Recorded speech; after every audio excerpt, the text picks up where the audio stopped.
Alright, hey everyone, real quick, how to translate a video on YouTube. Now, if I do a full-on sewing tutorial, Hannah Burge, any tutorial with a voiceover, that means I've typed up a voiceover and I'm reading off that script. And so what I'll do is I'll take that and I will upload it to YouTube.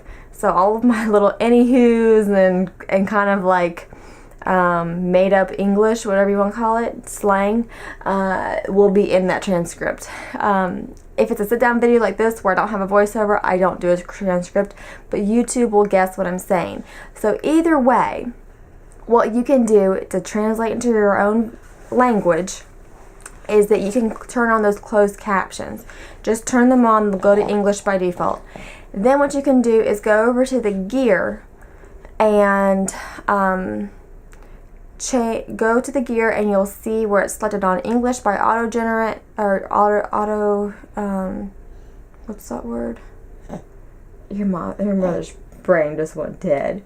Anyway, you can then select whatever language, or at least it's got most of the languages on there. Yeah, and you can select whatever language and then you can read in your own language. So I hope that is helpful. Yeah, Henry.